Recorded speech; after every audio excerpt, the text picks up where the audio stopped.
This podcast contains discussions about mental health and may contain discussions about suicide and self-harm. If you or somebody that you know is experiencing distress or is in immediate danger, dial 000 or call Lifeline on 131114 or Beyond Blue on 1300 22 4636. Also, if you believe that someone you love is experiencing a mental health issue, please encourage them to go and talk to their GP as soon as possible. Thanks very much for listening.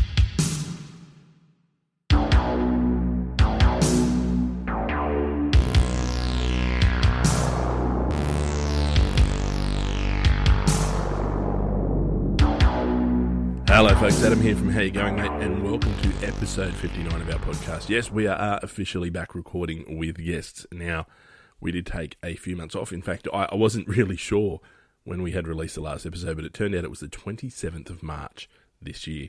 It is now the 6th of August this year, so we have had a pretty significant break.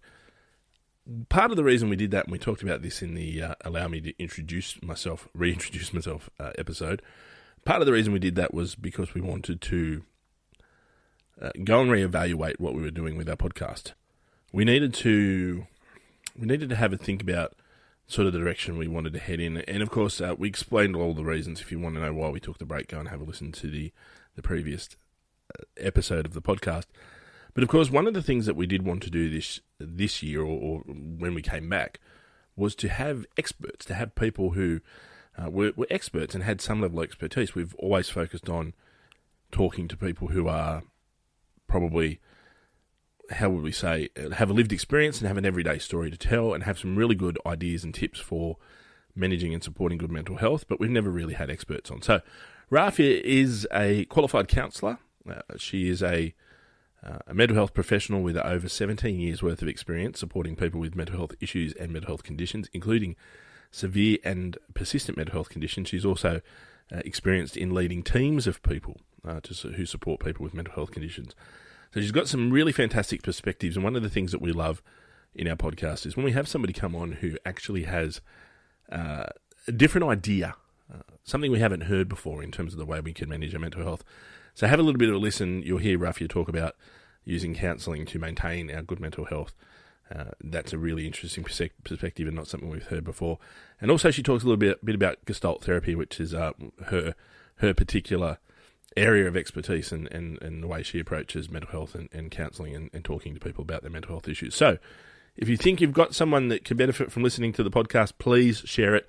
Don't forget you can listen to us on all of the major podcasting platforms, Apple Podcasts, Google Podcasts, Spotify, and all of the affiliated podcasting apps, so we can listen to us literally all over the world. We thank you for your continued support. We hope you love what we come up with in the next few weeks. We've got some fantastic episodes coming through. But for the meantime, let's have a listen to Rafia. And we're going to start with the question that we ask every single one of our guests. Ooh, Rafia, how you going, mate? Yeah, good, thank you. Now, we've spoken a little bit off air, but I've just so the listeners understand, this is weird because this is my first remote recording. So this is brand new. I've never done it like this before. Hopefully it sounds good. That's the plan. Not that you won't be good. I mean that it actually sounds good. Yeah, no, thank you. I'm just worried about my technology being so mitimal and I'm using my phone, so I don't know about the quality, but hopefully it's good enough. It's I did a few tests on different ways to do this. An actual phone call tends to have interference.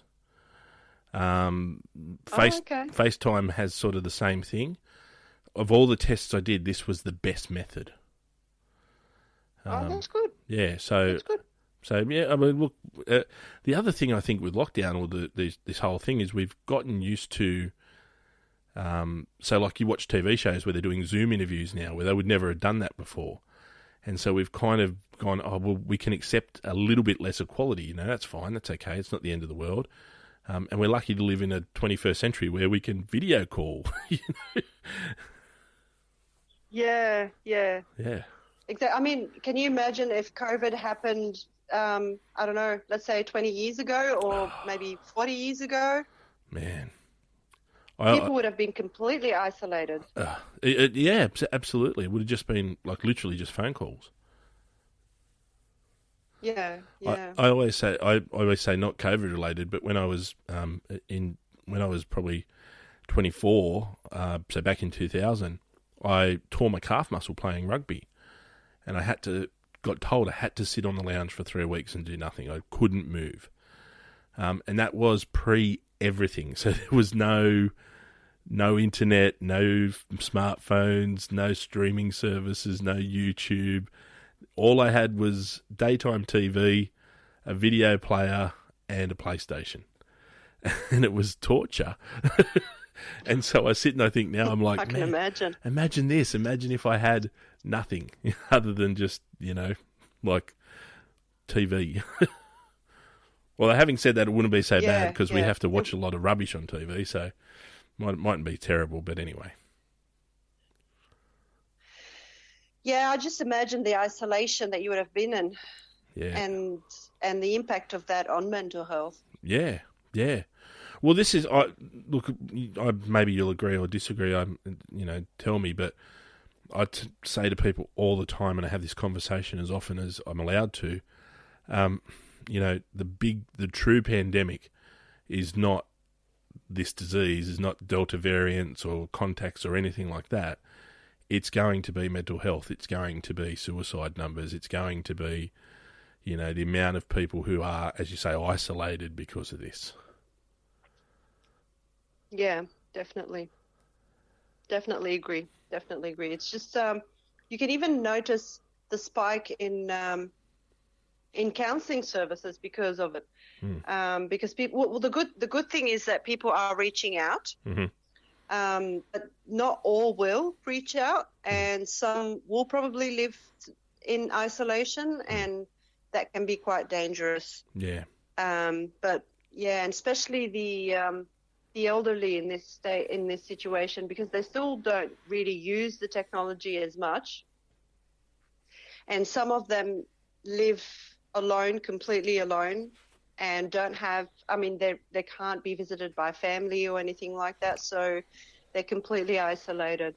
Yeah, we were having this, my in-laws both have pretty significant health issues, and we were sort of having this discussion tonight actually about whether we could visit them, because they're actually very isolated themselves. No one can go and see them, and they live in suburbia. They're not a million miles away from everybody, but they can't move. And they're sitting in their house doing absolutely nothing. Yeah. So we'll do there'll be an intro at the top of this. I'll pre-record an intro after this and tell everyone who you are. But just for context and people understanding this, tell us a little bit about you and what you do. And because one of the things I said to you is I need experts. I need people that actually can give me expert opinions on this and professional opinions on this. So tell us a little bit about, give us the raffia backstory in 2 minutes or less. You're not limited to 2 minutes, by the way. So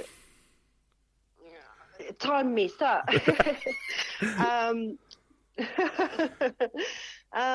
So it all started with me having a lived experience. Yep. I have a diagnosis of bipolar as well as PTSD. Mm-hmm. And I, as a teenager, I really, really struggled with mental health, which required me to get support. And so I started seeing a counselor, and I also had to see a psychiatrist. With their help, I started to feel my life was starting to shift in a better direction. Mm-hmm. And as this happened, I started to have more and more interest in this, especially that I grew up in a culture that didn't understand mental health. Mm. And mental health was something to be ashamed of. Mm-hmm. And my family hid this from family members and friends for a while because they were worried about the repercussions of saying to people, she's someone with a mental illness. And so I experienced stigma. I really experienced the stigma firsthand, and I just didn't want anyone else to go through what I went through, because it felt so lonely. I was going through it alone almost. I mean, I had my immediate family next to me, and I had them supporting me. In saying supporting me, in the way they knew how.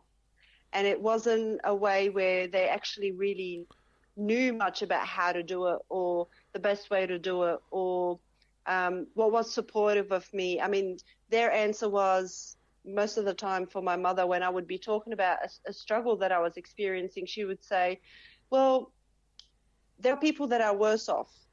And this comment was not helpful at all. I know in her own way she was trying to make me feel better. Yeah. But the comment itself did not make me feel better at all. It never does.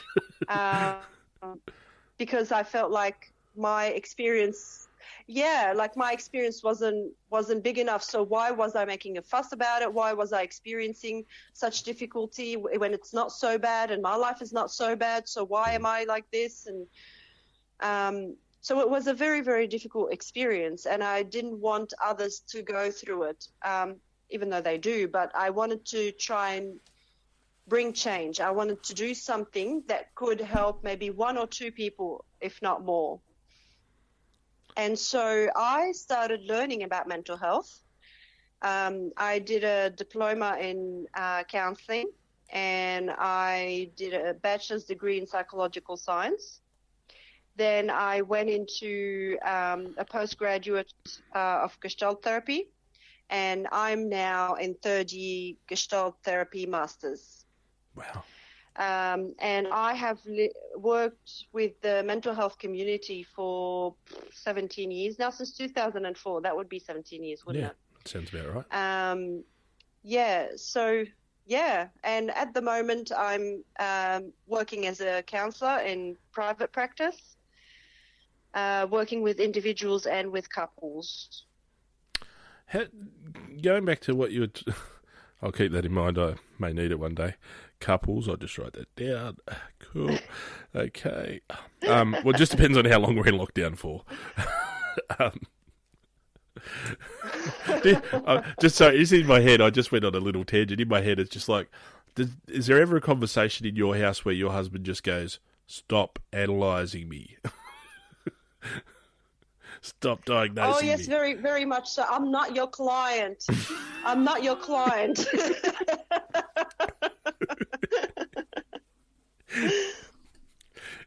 Except unless the times where he probably might need to be. I don't know, maybe. I'm sure I would. That going back to that idea of stigma, the more people I talk to, the universal theme I see is a couple of things. As you say, I think every culture has shame and stigma around mental health. I haven't seen one that doesn't. In my experience, though, it's the depth that varies. You know, in some cultures, it's just kind of a shameful little secret that we keep hidden from the family, but everyone kind of knows about. And in other cultures, it's like damning. You know, it's a black mark against the family. It's a horrible, horrible thing. How do we beat that? How do we stop that?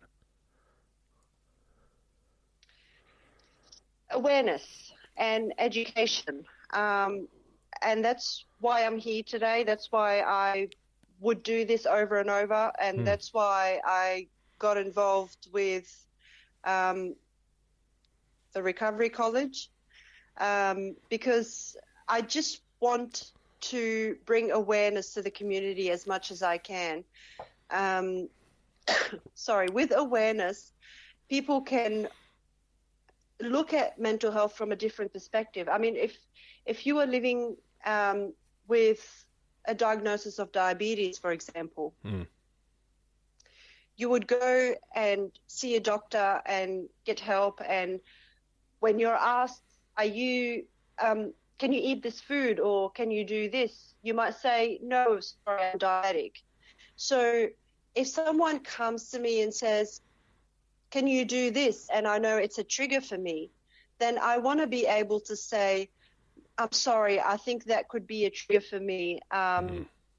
Maybe I would need support for me to do it, or maybe I would steer away from it, or I need to have that freedom to be able to voice that, you know, I'm someone with a lived experience, and it's okay. It's just like diabetes. It's just like any other physical illness that we experience. I love that analogy. I mean, most of the time you go for a job interview, and I mean, you go for a job interview, and a lot of the times you try to hide that you are someone with a lived experience, because you're worried about, are they going to, you know, start thinking I'm not good enough for the job, or I can't do the job, or I wouldn't handle it. And it's not the case. Just because I have a lived experience, it doesn't mean I can't handle situations. It just means that I'm more sensitive to them. Yeah. And most of the time you find that people with a lived experience are more aware than someone who doesn't have a lived experience around what is a trigger and what's not.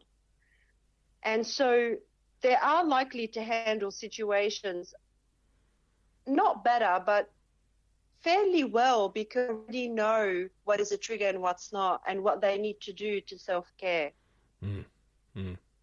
Especially individuals who live with a mental illness, who have done the work on themselves and have gotten support and help to achieve personal growth. Yeah.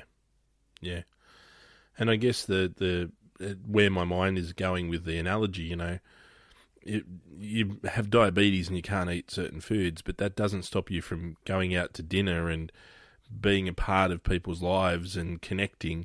It just means that you go out to dinner and you just are aware that you can't do certain things, or you need to be aware of certain situations. So it's the same for living with a mental health issue.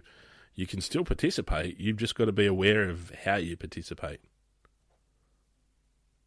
Yeah.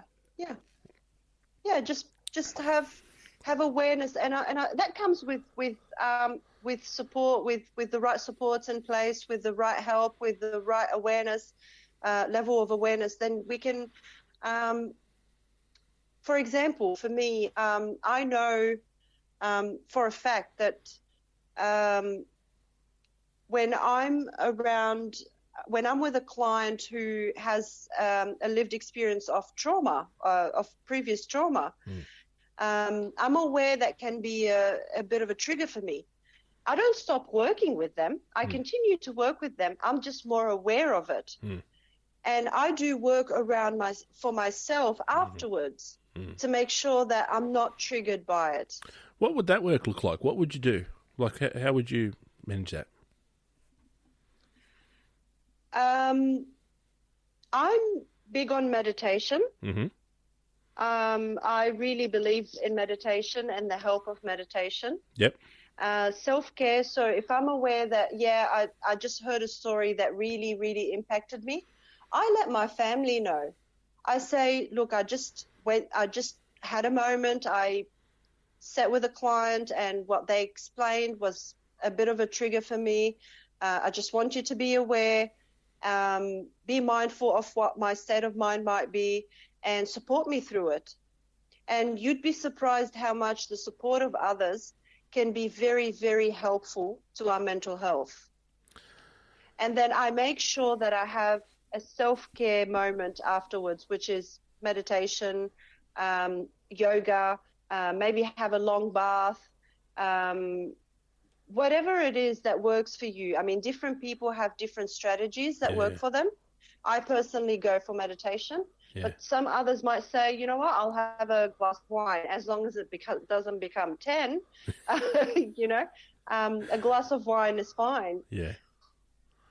Yeah, that's the risk, isn't it? That, you know, I sort of say every time I read someone who posts on Facebook or social media somewhere that says, you know, I've had a bastard of a day today, I can't wait to get home and have a wine. I'm like, really what you're writing is, I've had a really bad day today, I can't wait to go home and medicate my mental health for a little bit. Yeah. And speaking of this, it's very, very important for me to mention that counseling and therapy are not just for repair. Mm-hmm. So most of us only go to see a counselor when we're really unwell. Mm-hmm. But I believe in maintenance and prevention. Yep. I see a counselor on regular basis. It's part of my routine. It's almost a routine for me. Mm-hmm. So just like I practice meditation for my mental health, just like I try to eat healthy for my physical health and my mental health, Yeah. I also make sure that I have a counselor always. And the reason for that is mental health is not a destination. We're never going to be able to just reach a place and say, I am perfect. Yeah. You know, perfection doesn't exist. Yeah. It's a journey. Yeah. And we'll have good days and we'll have bad days, and then we'll have more bad days, and then we'll have good days, and then maybe more bad days, and so on. And life just goes on that way. Yeah. So by having a counselor there at all times, on regular basis, it allows us to work through the bad days and maintain a level of low that is not too low and a level of high that is not too high, so that we don't crash. And so our life is more balanced, if you like to say. Yeah. And hopefully it prevents us from becoming too low or getting to the very, very low. Mm. Yeah, yeah. See, this is why I had you on. I knew you'd have something. I knew you'd give us something. We never. The thing I love when I have these conversations when someone gives me something I haven't heard before, and I mean, no one said that to us before. It makes perfect sense. It makes perfect sense. I mean, it doesn't necessarily mean that everyone, if you don't have a mental health issue, you should just go rush out and see a counsellor tomorrow. But if you've had that history, rather than, just go when you're in crisis, go like a car. Don't wait till the car's broken down. Get it serviced on a regular basis so it, it's next time when you have something really bad happen, it's not as bad. It's just, a bit more manageable. So, yeah, that's where my head went with it. It's kind of like, just maintain yourself. And you don't. Yeah, and you don't have to see the counsellor every day. You don't have to see the counsellor every week. If you're going through a reasonable well stage, then you can see them once a month, maybe once every 2 months. And then if you start having bad days, or you start struggling a little bit more, then you can increase the appointments to maybe once a fortnight or once a week until you're better again, and then you can decrease them again. So they don't have to be, they can be as regular as you need them to be, and can be as spaced out as you want them to be. Yeah, I'd imagine it'd also almost, like if you were in a position where, you're going through some stuff, but you knew you were going to see your counsellor that week or within the next couple of days, it'd almost be a bit of a, encouragement to kind of, okay, I'm going to get to go and see Raf here in a couple of days, so I'll get to talk to her and I'll get to offload, and, she can help me process it. So, just tough it out because I've got someone there that I can go and talk to, versus not having that at all. Yeah, exactly. And even if you're not someone who lives with mental health, counselling doesn't only happen to be useful for people with mental illness. Sometimes counselling can be with a personal development goal.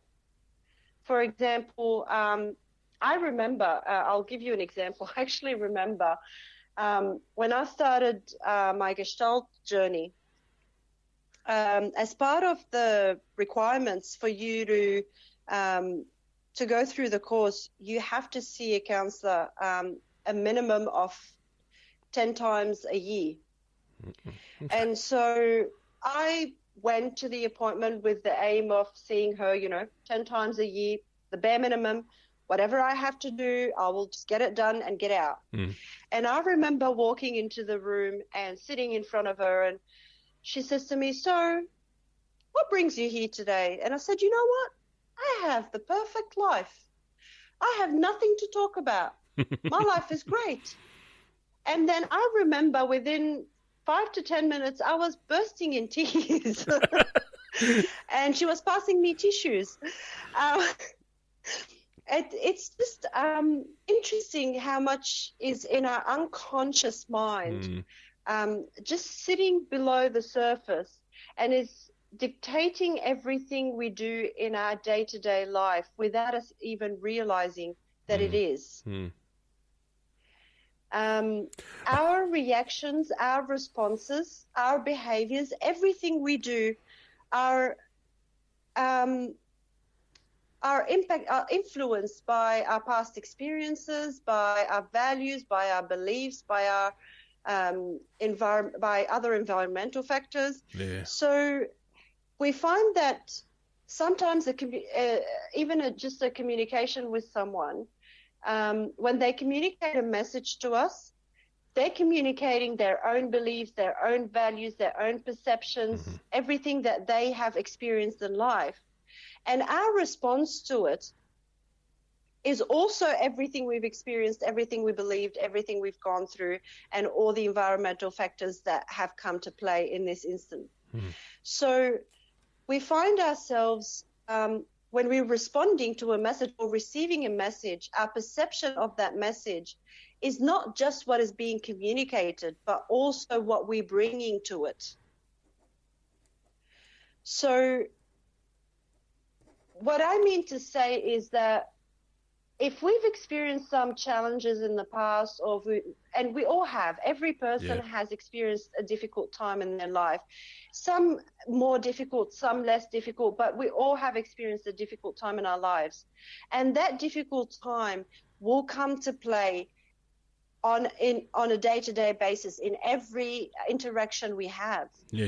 So becoming aware of it will teach us a lot about ourselves and our responses to others, and will improve our relationships, will improve everything that we do in life. Does that make sense? Oh, 100%. Yeah.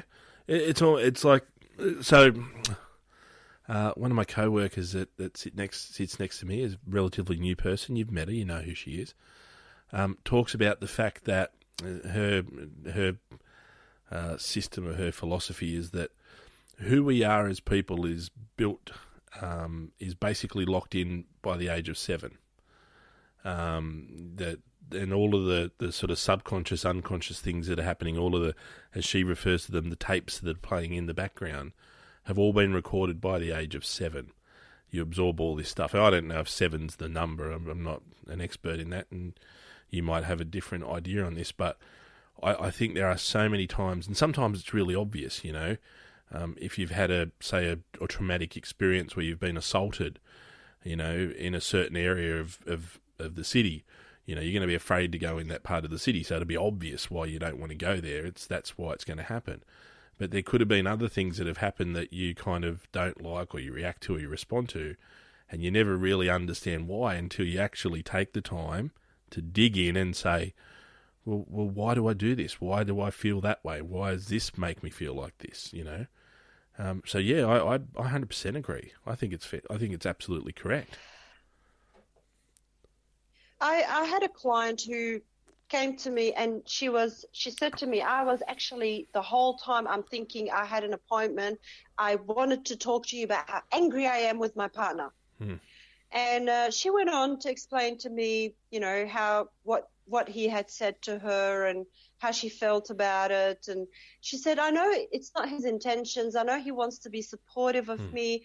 But he just said these things, and I'm just so angry at him. I don't know. Actually, no, I don't know if I'm angry at him. Maybe I'm angry at myself. I don't know. I'm just angry. And I said to her, okay.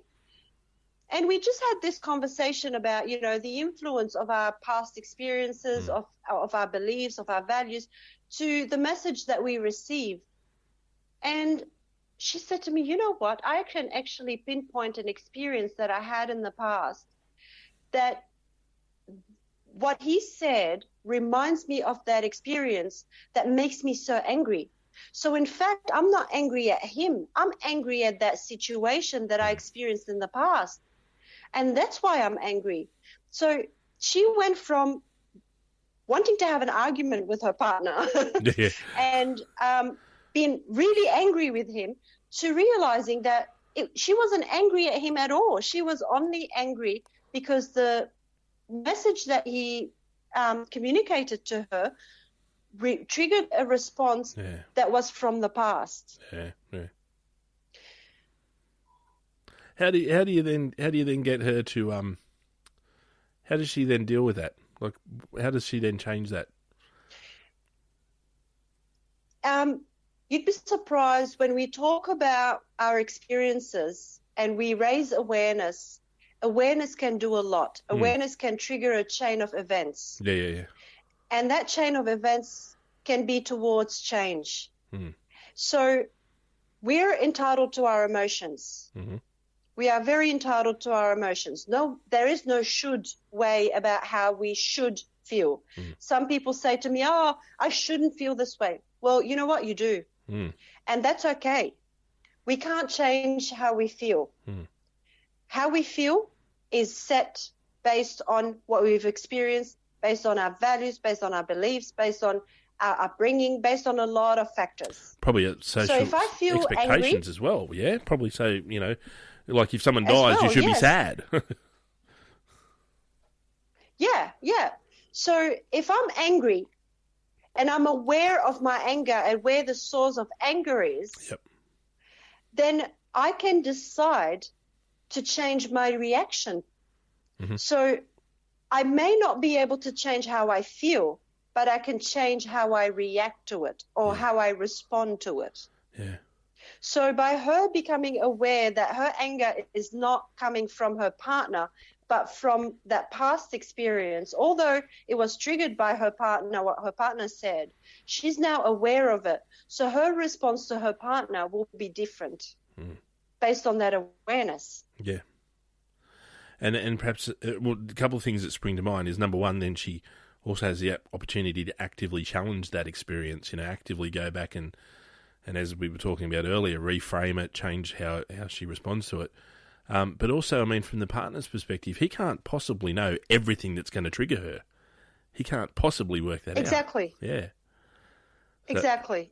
But with her awareness of it, she may be able to voice it to him and say, look, I've had this experience, and when you say this, it triggers that past experience in me. Or she may be able to develop her own ability to control her reactions, so with that awareness, and respond differently to the partner. Yeah, absolutely. And if perhaps if she has enough insight or understanding, she can apply that same lesson to a whole range, there'll be something else down the track that'll trigger, something else down the track she'll respond to. So maybe, hopefully, she learns, okay, the thing that happened last time that triggered me, I've got to apply that this time as well and try and understand why it triggered me. Yeah. With having awareness that our response to someone else's message is not solely that message, but also what we bring to it, can help us communicate better, because it can help us become more aware and sit back and think, why am I responding in this way? What is the reason that I'm responding in this way? Is it the message itself, or is it really something that I bring to it? And I've also got a picture of the husband sitting back, and she's going, honey, it actually wasn't your fault. It was something to do with me. And the husband going, sorry, what? It wasn't my fault. Okay. Yeah, that's unusual. Thank you. Woo, I'll take that one. The other one, the other thing you touched on earlier on, and this is something that always, I think about this a lot actually, is the idea of a problem being big enough. You mentioned I had this great life, I had a good family, I had a good upbringing, lived in a nice house, I had these things, but why do I feel this way? It's, and your mum said it's not so bad, and you go, my problem's not big enough. I don't deserve to feel like this. I don't, and again, if we look at other people, we go, oh, well, that person's got it worse than me, or that person's got it worse than me. What's your perspective on this? How do we say to someone it doesn't matter how big the problem is?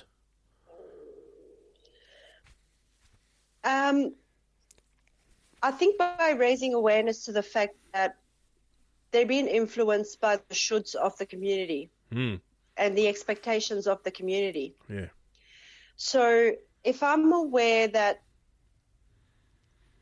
this problem is big enough for me and it's being influenced by external factors to tell me that it's not big enough, then I question that these expectations, these external expectations that are surrounding me or that are being fed to me. A big thing in Gestalt is where when we're working with a client, we try to avoid the shoulds. Okay. So when they say, I shouldn't feel this way, I would raise their awareness to should. Should is usually an external expectation. Yeah. A societal expectation, an environmental expectation. So the first step would be to start being more aware of our language, because believe it or not, the words that we say are very much taken deep into our unconsciousness. Yeah. So first step would be for us to be aware of our language. So when I'm about to say I shouldn't, I stop myself and go, hang on. Who dictates what should and shouldn't be? It's not about the shoulds and shouldn't be. It's about what is true for me right now. And if I'm angry right now and the society thinks I shouldn't be angry, I am angry. I'm entitled to my anger. This is how I feel right now. Again, maybe my reaction can impact people around me, and so I'm aware of my response and my reaction, and I can manage and control my response and reaction. But emotions, I cannot do anything about them right now. This is how I'm feeling. I'm angry, and I'm entitled to my anger. So I think the first step would be to be very, very mindful and aware of our own language. Yeah. And rather than go, I should or shouldn't feel this way, just explore why you feel that way and understand that before you make a judgment on whether you should or shouldn't feel it. Yeah, I don't think there is an actual way for should. I don't think there's an actual way that we should or shouldn't feel. I don't think that there's... I mean, who dictates this? Who comes up with these rules and guidelines? Yeah. It's. I mean, I guess it's on some level. It's a, sort of social expectation. Social. If someone dies, you feel sad. If someone is born, you feel happy. But also it's that. I guess the idea and the example I use when I think about this is, for example, the rock star Chris Cornell, who was lead singer of the band Soundgarden, and he suicided a few years back. Now in a hotel room, and most people look at Chris Cornell and go, mate, you are living the dream. You are a rock star. You're traveling the world. You're creating. You've got this great voice. You've got this incredible talent. You've got this wealth. You've got everything to live for. Why did you do that? Like, what have you got? And that the old question, what do you got to be depressed about? Yeah. And it's to me, that's where my head goes when I think about this shouldn't argument. Like, again, I'm just going to say it, not because I necessarily believe this, but he shouldn't have anything to worry about. Every person that I know stood in front of a mirror with a hairbrush when they were a kid and pretended they were a rock star. This guy was a rock star, and he lived most people's dreams, and it wasn't enough. But you said it. He lived most people's dreams. Was it his own? Yeah, well, maybe it wasn't. Or maybe the reality is different to the dream. And when you mentioned that, if someone dies, you should be sad. Whether I'm sad or I'm happy does not impact anyone, and it doesn't impact the person who died. My emotions are my own. If I don't, if I'm going to get up at his funeral and do a song and dance and celebrate, that's different. But if I'm feeling if I'm not feeling sad in this moment, that's my emotion. It's not impacting on anyone. It's my actions and behaviors and responses to my emotions that can impact others. How you express and that. This is what I need to be aware of.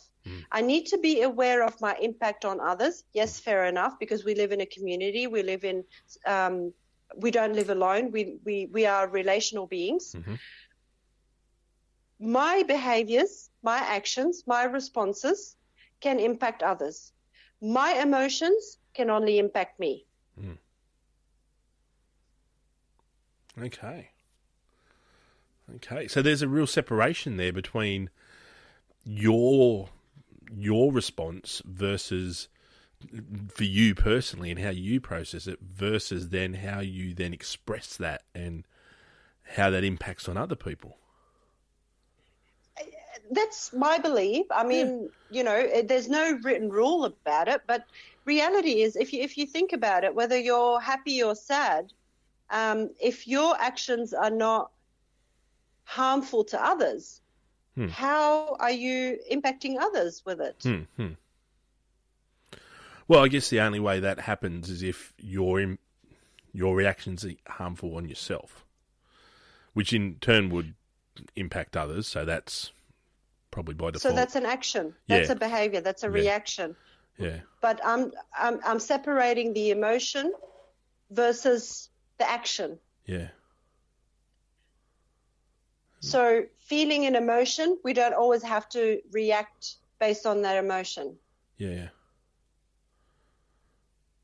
We're entitled to our own emotions. And we just have to be aware of our actions. And perhaps just be aware, you feel that emotion, you be aware of that emotion, you process that emotion, and maybe a bit, for lack of a better term, mindful of how you express that emotion.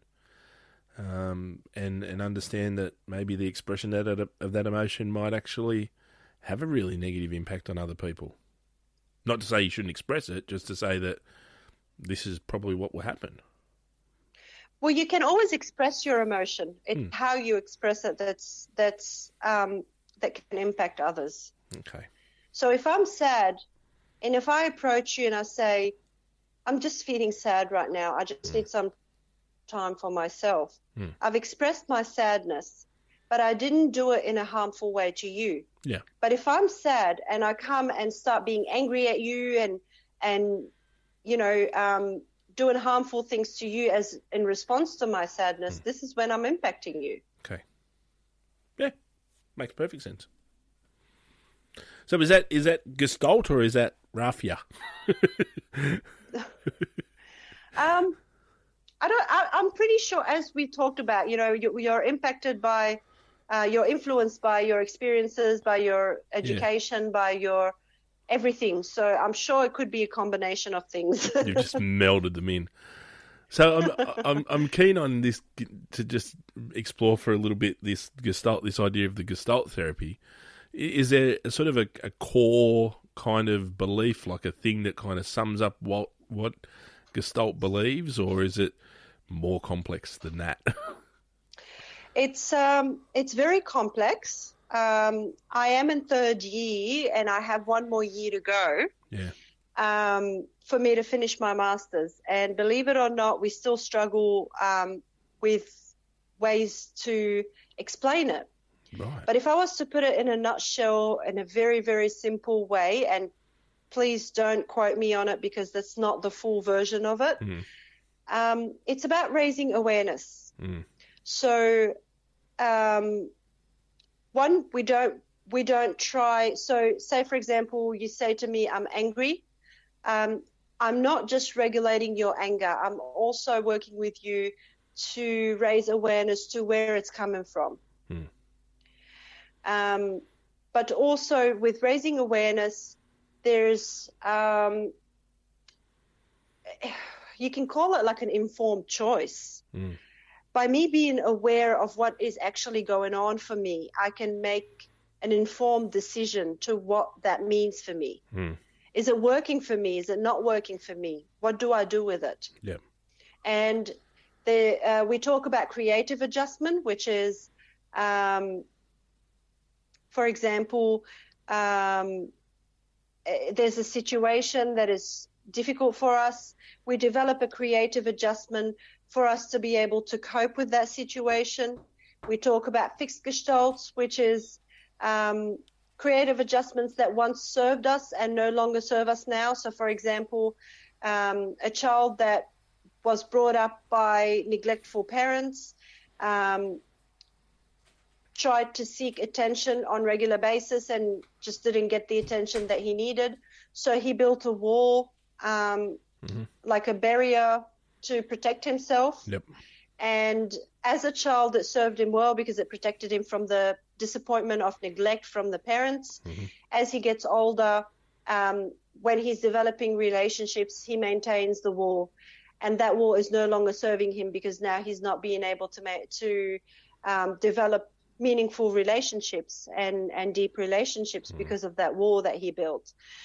We also talk about paradoxical theory of change, which is the belief that for us, in order to achieve change, we have to first ground ourselves in who we are in what we are.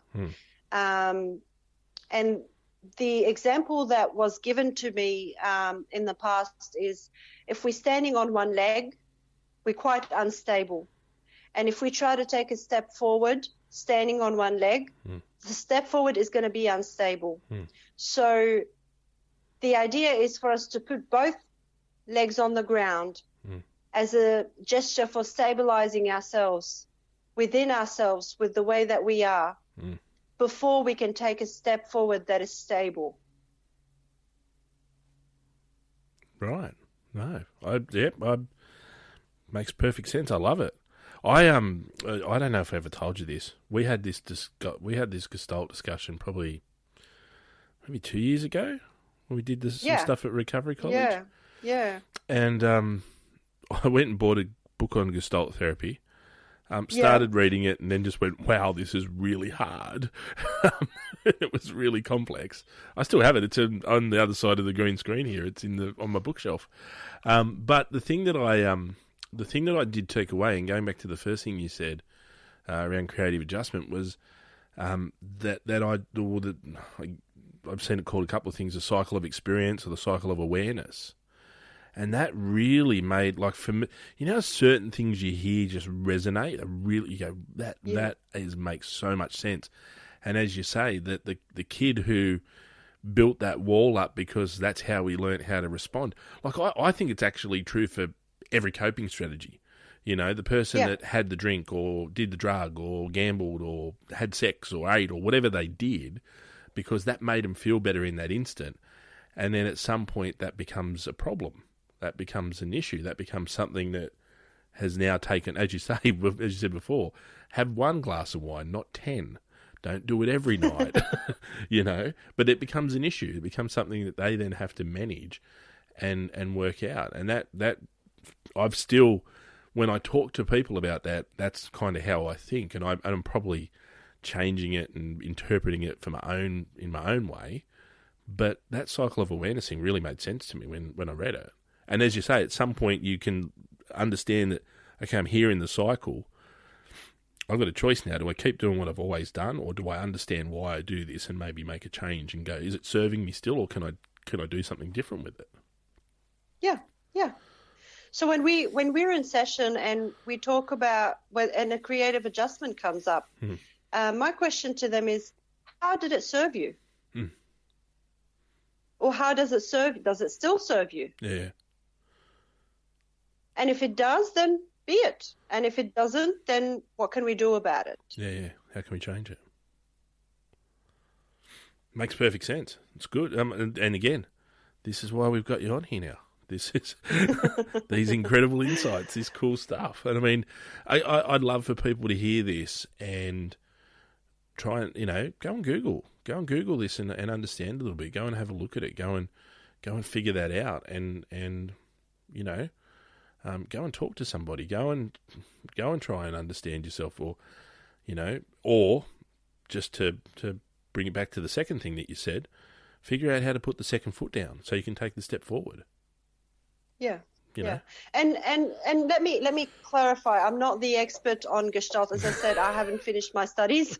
But you can't help but take bits and pieces of it that you've learned and implement them in your everyday life. Yeah. So I refer to it on a regular basis because I'm so passionate about it, but reality is I'm not the expert on it. So if you are interested in Gestalt, please go ahead and buy a book and read about it and learn about it. I'm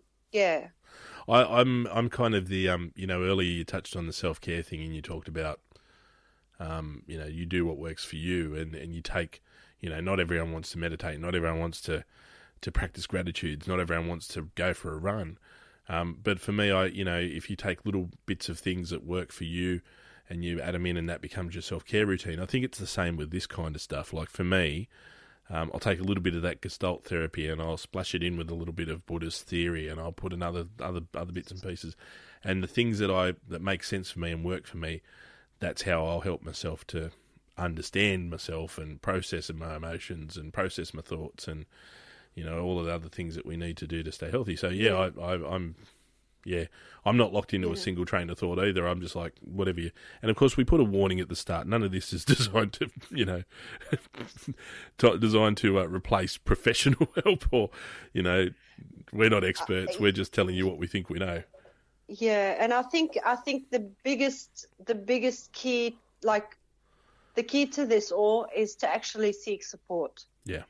Find the right support for you. And when I say seek support, I mean find the right support for you, and I can't say that enough. Yeah. The amount of times I've had people come to me and say, I tried counseling or psychology and it didn't work for me. And you know what? Yes, we all, maybe not all, but a lot of us have had this experience where we've had the odd counsellor or psychologist that didn't work for us. That doesn't mean the counsellor or the psychologist weren't good enough. It just means they weren't right for us. So I always say interview your counsellor. Ask questions. Sit with them and see how you feel about them. They may be for you, they may not be for you. And there is no one counsellor for everyone. Because the relationship in that counselling session is very, very important. So if you can't develop a connection with your therapist, it's just not going to work. So interview counsellors. If the first one didn't work, try a second one. If the second one didn't work, try a third one until you find the right one for you. Yeah, I often say, I make the joke that I'm a little bit of a lightweight in the mental health world because, the first medication I took worked for me and the first counsellor I saw I connected with. So, I didn't go through a whole bunch of different stuff. I just kind of worked. But the counsellor that I saw, I went and saw him through the employee assistance program at work, and I liked him so much that I went back to him on an ongoing basis for the next few months. But it was like love at first sight.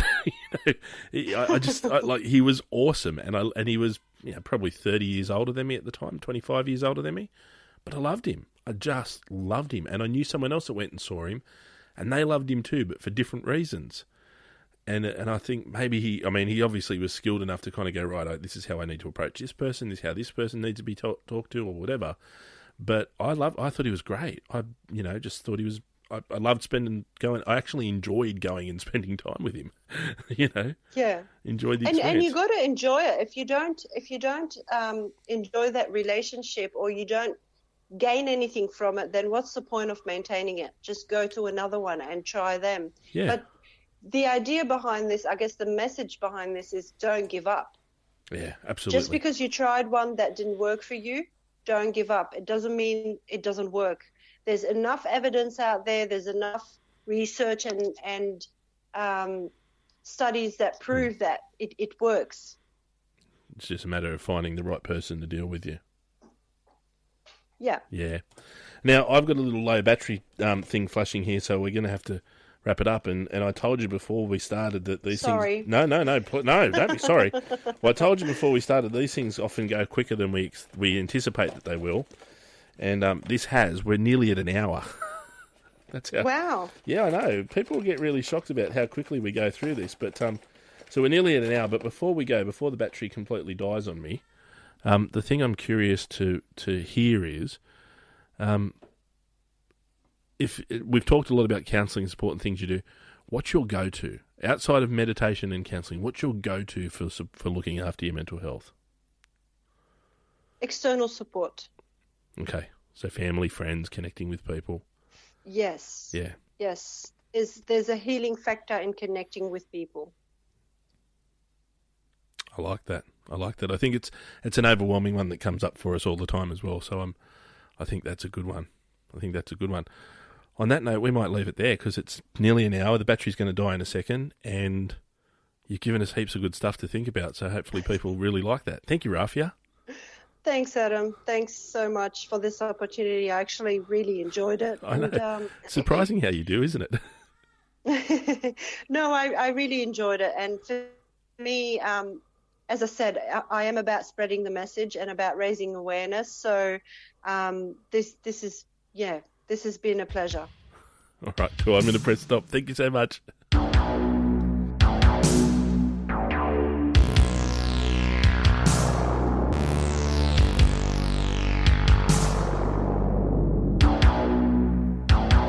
Hello, folks. Thank you for listening to the latest episode of our podcast. Before I go, could I please ask just a couple of small favours? Number one, we would very much, as we said at the start, love for you to review this podcast. And, of course, please share this podcast. The reviews help us to help other people to see what this podcast is about. And, of course, the sharing helps us to get our message out there. We don't have any money, so we're really relying on social media to be able to spread this message. Equally, if you listen to this podcast, now we do a warning at the start, but if you listen to this podcast and anything triggered for you, or it made you think about your own mental health or well-being, or someone who you love's mental health or well-being, please take steps to help to either manage that yourself or to support someone to manage their mental health. If you do feel like you need to talk to somebody, and you can't talk to friends or family, please go and see your GP, or of course you can call Beyond Blue on 1300 224636, Men's Line Australia on 1300 789978, Lifeline on 13 11 14, or of course the Kids Helpline on 1800 55 1800. If you or someone that you love is in immediate danger, please call 000. But at the very least, please find a way to manage your mental health and your mental health conditions, and please support the people that you love to manage their mental health and mental health conditions. And again, if something you've heard today triggers for you, please go and seek some support immediately to manage your mental health condition, whether that's one of the helplines we just mentioned or the GP. Thank you for listening, and we'll see you next time.